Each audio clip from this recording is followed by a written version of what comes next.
आप सबों को मेरा नमस्ते। ह्यूमन वैल्यूज़ इन मध्यस्थ दर्शन इस कोर्स में आप सबों का स्वागत है। आज की कक्षा में हम लोग मानव की आवश्यकता के संदर्भ में विस्तार करना चाहेंगे। तो आपको ध्यान हो तो पिछली कक्षा से हम लोगों ने मानव के अध्ययन के क्रियाकलाप को शुरू किया था। उसके पहले हम लोगों ने अस्तित्व और अस्तित्व में प्रकृति के अध्ययन का काम किया था। तो अस्तित्व को व्यापक में, सत्ता में संपृक्त प्रकृति के रूप में पहचाना था। उस प्रकृति को जब हम अध्ययन करने गए तो चार अवस्थाओं के रूप में पदार्थ अवस्था, प्राण अवस्था, जीव अवस्था और ज्ञान अवस्था के रूप में वर्गीकृत करके अध्ययन किया। अब हम लोग उस प्रकृति में से ज्ञान अवस्था यानी मानव के अध्ययन को पिछली कक्षा में शुरू किए थे। और उसमें जो कुछ मुख्य बातें हम लोगों ने पिछली कक्षा में समझी थी वो ये कि मानव को देखें तो वो चैतन्य या जिसे जीवन भी नाम देते और शरीर जो कि एक जड़ इकाई है, इन दोनों का संयुक्त रूप है। शरीर को जड़ कहने का तात्पर्य यह है कि शरीर की अगर पूरी अवस्था को देखें तो उसमें कुछ न कुछ बदलाव होता रहता है। उसकी संरचना, उसकी बनावट किसी न किसी रूप में बदलती रहती है। तो संरचना में, बनावट में बदलाव होने के कारण शरीर को एक जड़ इकाई के रूप में पहचाना गया है। जबकि चैतन्य को अगर देखें तो इच्छा की क्रिया, विचार की क्रिया, आशा की क्रिया, ये क्रियाएं निरंतर उसमें चलती रहती हैं। इस रूप में मानव को अगर देखने जाएं तो वो चैतन्य और शरीर इन दोनों के संयुक्त रूप में समझ में आता है। उसी चैतन्य को एक दूसरा नाम जीवन भी हम लोगों ने दिया था। और ये बात समझी थी कि शरीर प्राण अवस्था की एक इकाई है, छोटी छोटी प्राण कोशिकाओं से मिल करके बनी हुई है। जबकि जीवन को देखेंगे तो इस दर्शन में एक गठनपूर्ण परमाणु के रूप में प्रतिपादित किया गया है। गठनपूर्ण होने का तात्पर्य जिसकी संरचना या जिसकी बनावट सतत एक जैसी बनी रहती है उसको हम गठनपूर्ण के रूप में पहचानते हैं। तो गठनपूर्ण का शाब्दिक अर्थ है गठन की दृष्टि से पूरा होना। और इस जीवन में होने वाली क्रियाओं का भी हम लोगों ने पिछली कक्षा में अध्ययन किया था। और इन क्रियाओं के मूल में बल और शक्तियों का अध्ययन किया था।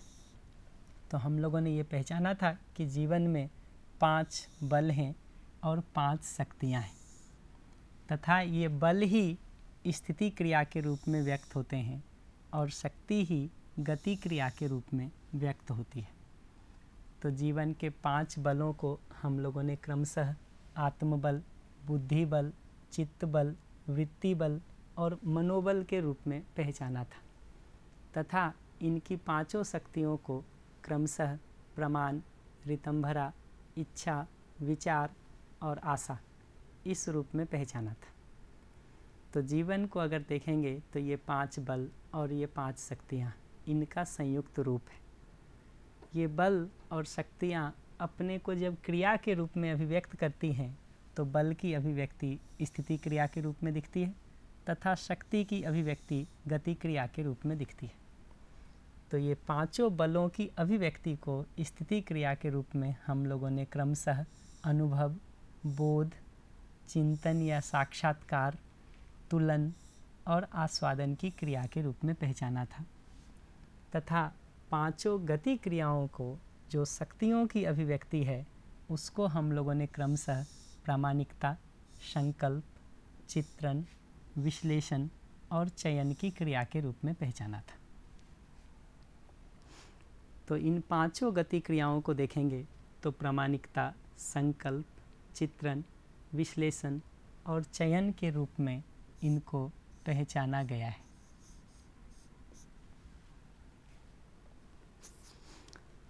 तो आज की कक्षा में हम लोग मानव की आवश्यकता को अध्ययन करना चाहेंगे कि मानव अगर चैतन्य और जड़, जीवन और शरीर इन दोनों के संयुक्त रूप में है तो इनकी आवश्यकताएं किस प्रकार की दिखती हैं। तो मुख्य रूप से अगर देखें तो मानव में तृप्ति की, निरंतर सुखपूर्वक होने की मूलभूत चाहना है। इस निरंतर तृप्ति को ही विश्राम शब्द से, संगीतमयता शब्द से भी इंगित किया गया है। तो विश्राम का तात्पर्य सतत एक सहजता की स्थिति में बने रहने से है। तो मानव में तृप्ति या विश्राम की मूलभूत चाहना है।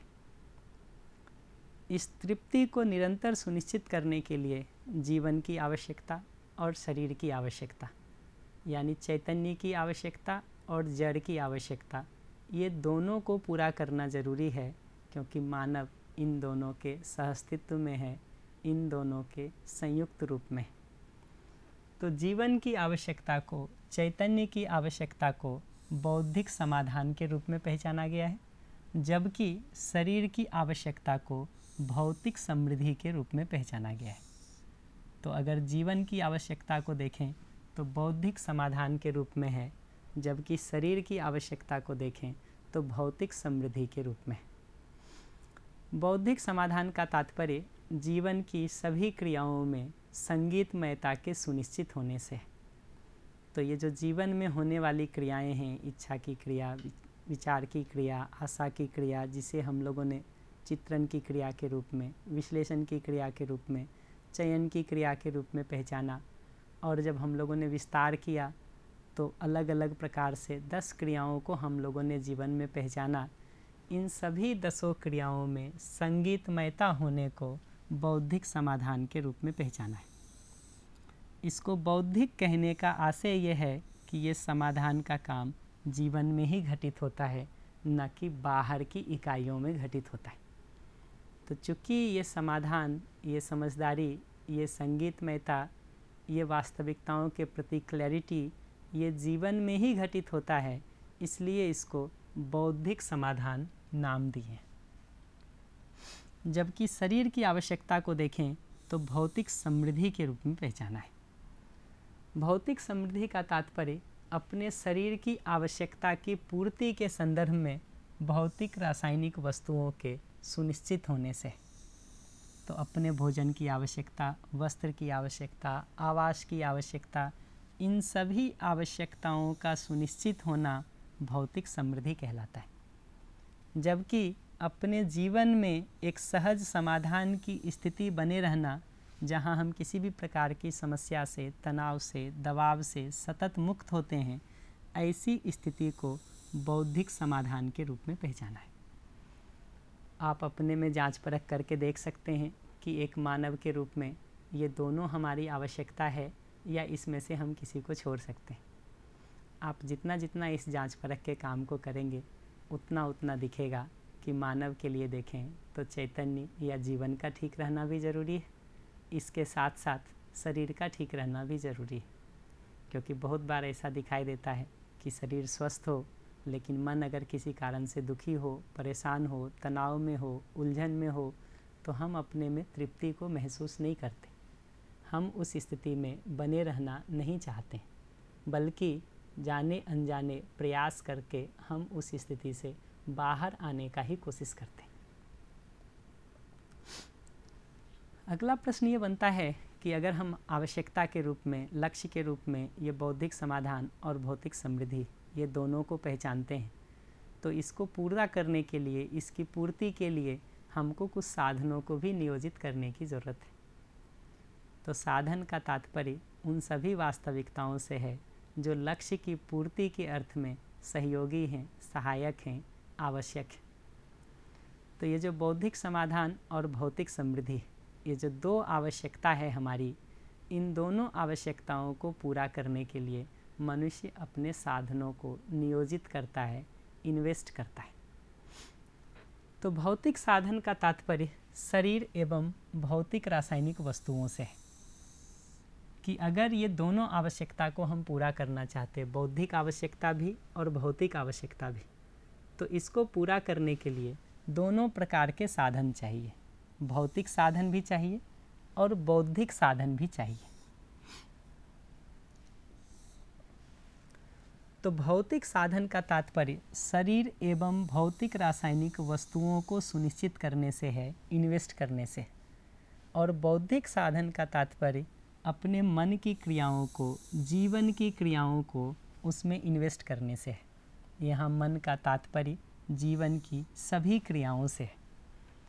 तो आप अगर देखें कि हम अगर भौतिक समृद्धि के रूप में किसी कुटीर उद्योग को स्थापित करना चाहते हैं, किसी लघु उद्योग को स्थापित करना चाहते हैं, किसी भी वस्तु के उत्पादन के क्रियाकलाप को करना चाहते हैं, तो एक महत्वपूर्ण ज़रूरत उसमें यह है कि हम सबसे पहले अपने मन को उसमें इन्वेस्ट कर सकें, अपने जीवन की क्रियाओं को उसके लिए इन्वेस्ट कर सकें, हमारी इच्छा में, हमारी विचार में, उसके बारे में सोच विचार चलने लगे, ये ज़रूरी है।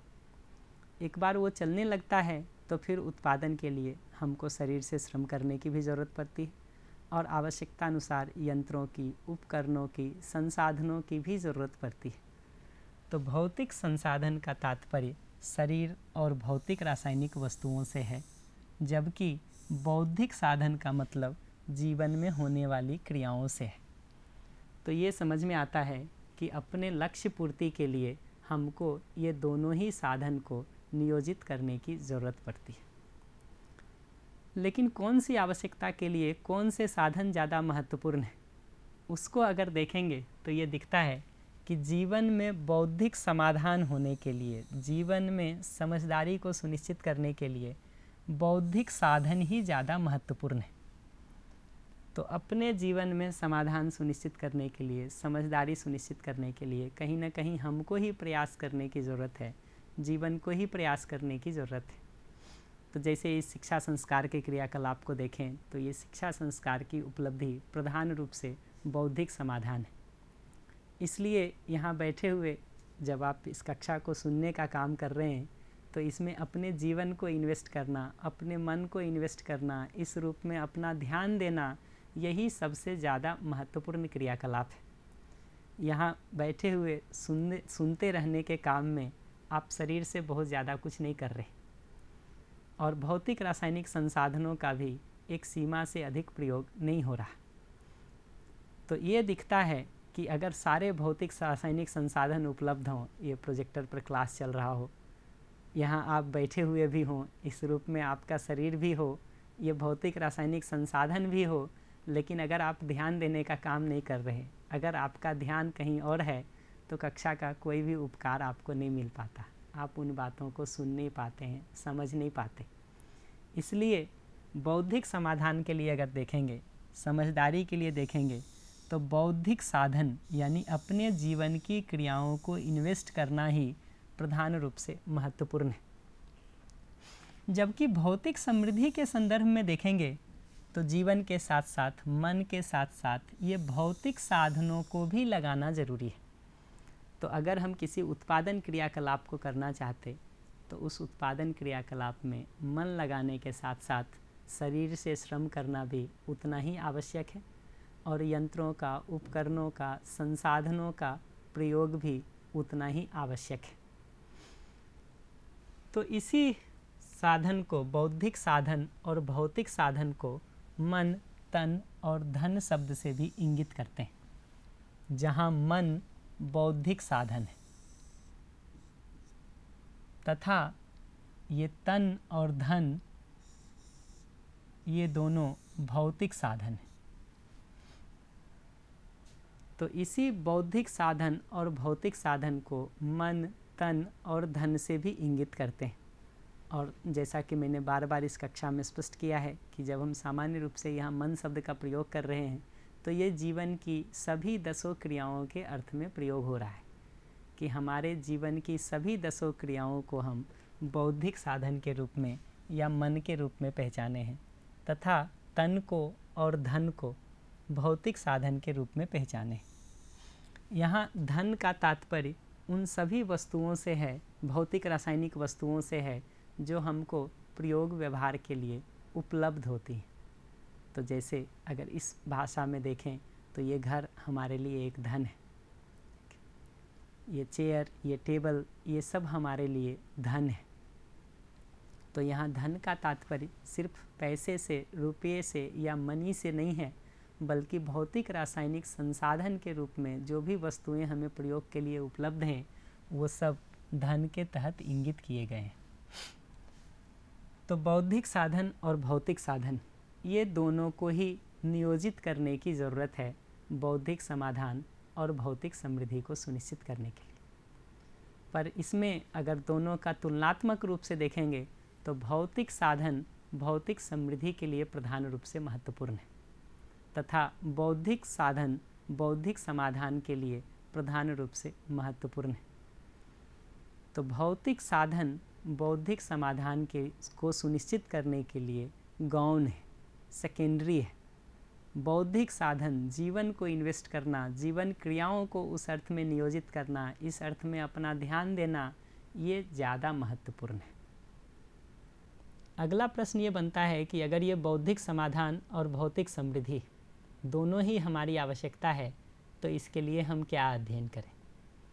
तो ये बात कह रहे कि भौतिक समृद्धि के लिए भौतिक विज्ञान का अध्ययन जरूरी है, जिसको हम आज के दिन सामान्य रूप से विज्ञान के रूप में पहचानते हैं। तो इस पूरी प्रकृति का अध्ययन, प्रकृति में उत्पादन क्रियाकलापों का अध्ययन, ये आवश्यक है भौतिक समृद्धि को सुनिश्चित करने के लिए।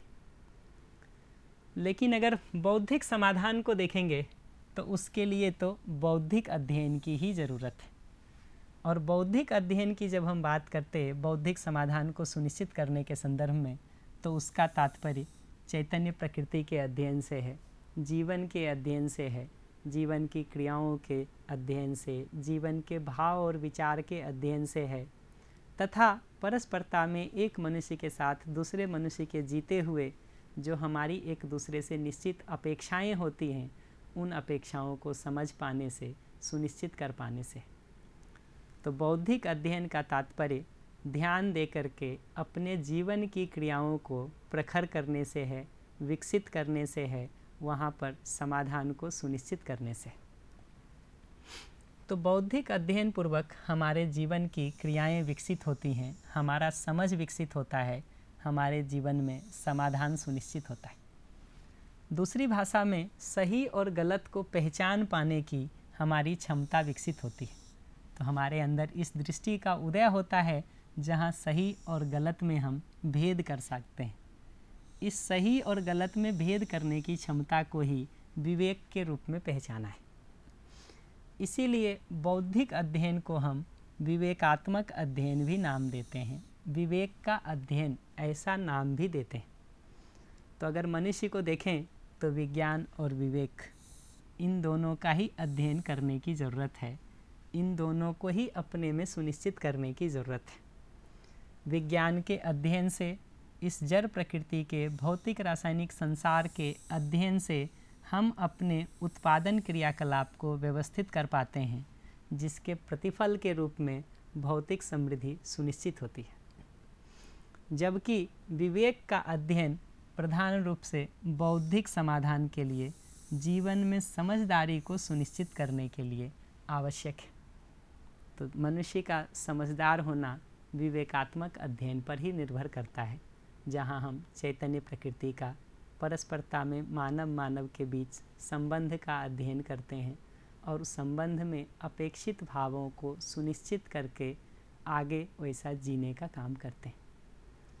तो अपनी मूलभूत आवश्यकता बौद्धिक समाधान और भौतिक समृद्धि को सुनिश्चित करने के लिए मानव को विवेक और विज्ञान, इन दोनों का ही अध्ययन करना जरूरी है। अगला प्रश्न ये बनता है कि अगर ये बौद्धिक समाधान और भौतिक समृद्धि दोनों ही हमारी ज़रूरत है, तो इन दोनों का वरीयता क्रम क्या है। तो ये समझ में आता है कि इन दोनों में भी बौद्धिक समाधान वरीय है, प्राइमरी है, प्रमुख है, जो जीवन की आवश्यकता है, जबकि भौतिक समृद्धि शरीर से जुड़ी हुई आवश्यकता है, जो शरीर यात्रा पर्यंत हमको ज़रूरी होता है।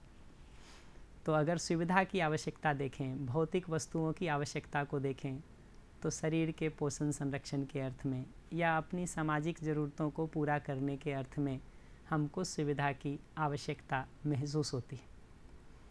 लेकिन अगर जीवन में समाधान को देखें, समझदारी को देखें, तो हम एक क्षण के लिए भी समस्याग्रस्त नहीं होना चाहते। कोई भी मनुष्य एक क्षण के लिए भी किसी भी समस्या में नहीं रहना चाहता। इस रूप में समाधान को देखेंगे तो वो हर क्षण की ही ज़रूरत है।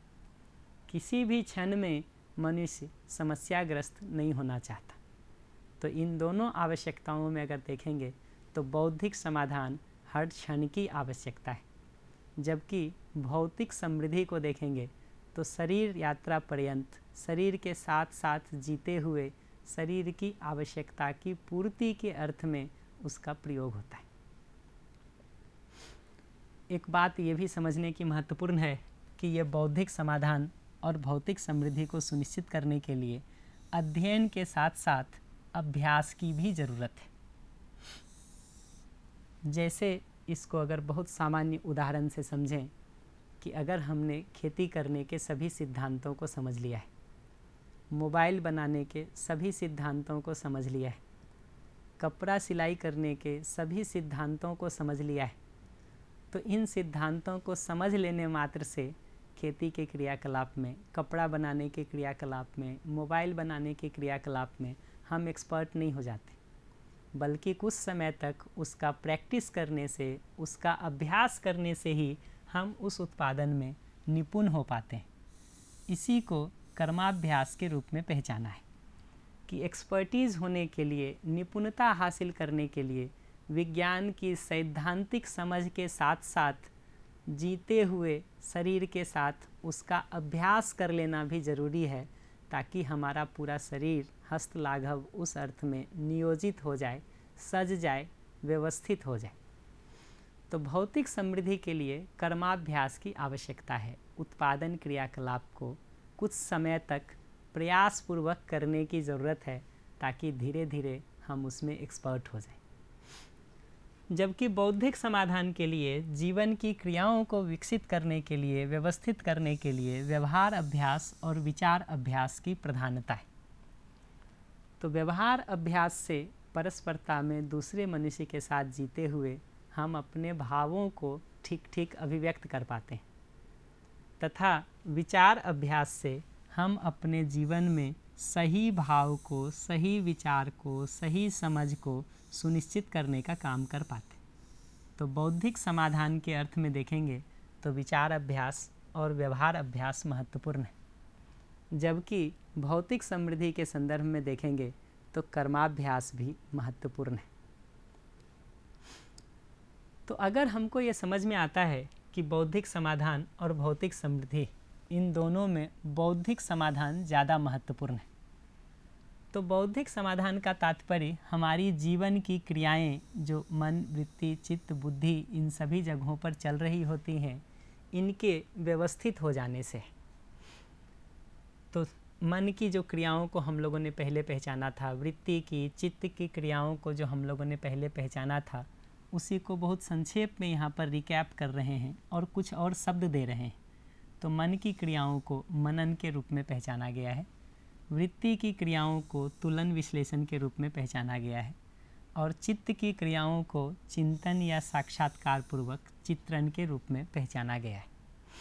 पीछे की कक्षाओं में हम इन क्रियाओं का विस्तार कर चुके हैं, इसलिए इसका बहुत विस्तार नहीं करके संक्षेप में कुछ बातों को हम बता देना चाहेंगे कि मन में होने वाली अगर क्रियाओं को देखें तो जब सही अर्थ में व्यवस्थित होकर के वो चलती हैं तो उसको स्फुरन या प्रेरणा के रूप में पहचानते हैं। जब वो अव्यवस्थित रूप से चल रहे होते हैं तो उसको प्रतिक्रांति के रूप में पहचानते हैं। प्रतिक्रांति का तात्पर्य ह्रास से है। और स्फुरन और प्रेरणा को अगर देखने जाएं तो वातावरण की परस्परता में, दूसरे मनुष्य के सानिध्य में अनुकूल प्रेरणा को ग्रहण करना ही प्रेरणा है। अपनी विकास के लिए, अपनी जागृति के लिए परस्परता में दूसरे मनुष्य से सहयोग लेकर के आगे बढ़ने को प्रेरणा के रूप में पहचाना है, और स्वयं स्फूर्त ढंग से अपनी जागृति के लिए प्रयास करने की प्रवृत्ति को स्फुरन के रूप में पहचाना है। तो मन में अगर देखने जाएं तो स्फुरन और प्रेरणा ये हमारी जागृति के अर्थ में सहयोगी है, जबकि प्रतिक्रांति हमें ह्रास की ओर ले जाता है, समस्या की ओर ले जाता है। इसी तरह अगर तुलन क्रियाकलाप को देखें तो उसका संतुलित होना, व्यवस्थित होना, न्यायपूर्वक होना, ऐसा होने से हम अपने में व्यवस्थित रहते हैं। वहीं अगर संतुलन की जगह, न्याय की जगह सिर्फ हम प्रिय के आधार पर, हित के आधार पर, लाभ के आधार पर जी रहे होते हैं तो ऐसा जीने से हमारा तुलन असंतुलित होता है।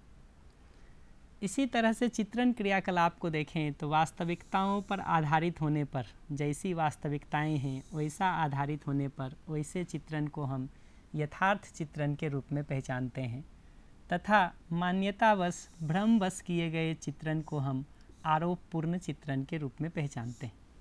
तो यथार्थ चित्रण हमारी आवश्यकता है, इससे हम समाधानित रहते हैं, जबकि आरोपपूर्ण चित्रण हमें समस्या की ओर ले जाता है। तो मन, वृत्ति और चित्त, इन तीनों जगहों पर अगर देखें तो मन में स्फुरन और प्रेरणा का होना, वृत्ति की जगह पर तुलन में संतुलन का होना, तथा चित्त के चित्रण में यथार्थता का होना, ये इसके व्यवस्थित होने का स्वरूप है। तथा मन की जगह पर प्रतिक्रांति का होना, वृत्ति की जगह पर असंतुलन का होना, तथा चित्रण की जगह पर, चित्त की जगह पर आरोपपूर्णता का होना, ये हमारे लिए समस्या का कारण बनता है। तो जहाँ से हम लोगों ने चर्चा को शुरू किया था, अगर उसको बहुत संक्षेप में देखने जाएं तो मानव जीवन और शरीर इन दोनों के सहअस्तित्व के रूप में है।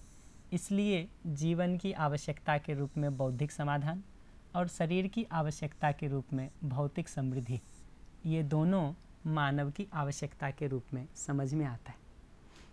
और जिस वस्तु को हम आवश्यकता के रूप में पहचानते हैं, उसको पूरा करने के लिए साधनों का नियोजन भी ज़रूरी है। हमारे पास नियोजित करने के लिए क्या क्या साधन हैं, उसको अगर देखेंगे तो मन, तन और धन, यानी हमारी जीवन की क्रियाएं, हमारा शरीर और हमारे पास उपलब्ध संसाधन, भौतिक रासायनिक वस्तु, यही हमारे लिए साधन हैं जिसको हम अपने लक्ष्य को पूरा करने में प्रयोग कर पाते हैं। इस बौद्धिक समाधान और भौतिक समृद्धि को सुनिश्चित करने के लिए अध्ययन और अभ्यास जरूरी है। तो बौद्धिक समाधान के लिए विवेकात्मक अध्ययन, विवेक का अध्ययन, जीवन क्रियाओं का अध्ययन प्रमुख है, जबकि भौतिक समृद्धि के लिए जड़ प्रकृति का अध्ययन, शेष प्रकृति के नियमों का अध्ययन जरूरी है। इसी तरह से बौद्धिक समाधान के लिए व्यवहार अभ्यास, विचार अभ्यास, यानी अपने भाव को, अपने विचार को, अपने व्यवहार को व्यवस्थित करने के लिए प्रयास करना, ये ज़्यादा महत्वपूर्ण है। जबकि भौतिक समृद्धि के लिए कर्माभ्यास, यानी खेती कैसे करें इसका अभ्यास कर पाना, उत्पादन का अभ्यास कर पाना, ये क्रियाकलाप जरूरी है। और इन दोनों आवश्यकताओं में बौद्धिक समाधान हमारी प्रमुख आवश्यकता है, क्योंकि हम हर क्षण अपने में समाधानित रहना चाहते हैं। एक क्षण के लिए भी हम अपने में समस्याग्रस्त नहीं होना चाहते। अगली कक्षा में हम इस बात पर बात करेंगे कि ये बौद्धिक समाधान और भौतिक समृद्धि, ये दोनों ही ज़रूरत है, तो इसके लिए समाज के रूप में कैसी सामाजिकता की आवश्यकता है, कि कैसा अनुकूल वातावरण हम सबों को मिले ताकि इस बौद्धिक समाधान और भौतिक समृद्धि, इन दोनों आवश्यकताओं को हम पूरा कर सकें। तब तक के लिए ये दो बातें जांच परख करके देखी जाए। एक तो ये कि बौद्धिक समाधान और भौतिक समृद्धि, ये दोनों ही हमारी आवश्यकता है या इसमें से किसी को हम छोड़ सकते हैं। दूसरा ये बात देखा जाए कि भौतिक समृद्धि की आवश्यकता के लिए भौतिक साधन प्रधान रूप से महत्वपूर्ण है, जबकि बौद्धिक समाधान के लिए अगर देखें तो बौद्धिक साधन प्रधान रूप से महत्वपूर्ण है। ऐसा है या नहीं, इस बात की अपने में जांच परख करके देखें कि जीवन में समस्या से समाधान तक पहुंचने के लिए बौद्धिक साधनों का नियोजन महत्वपूर्ण है या नहीं है। उसी तरह से भौतिक समृद्धि को सुनिश्चित करने के लिए भौतिक रासायनिक वस्तुओं की भी ज़रूरत पड़ती है या नहीं पड़ती, इस बात का जांच परख करके देखा जाए। तो अगली कक्षा में हम लोग मिलते हैं। धन्यवाद।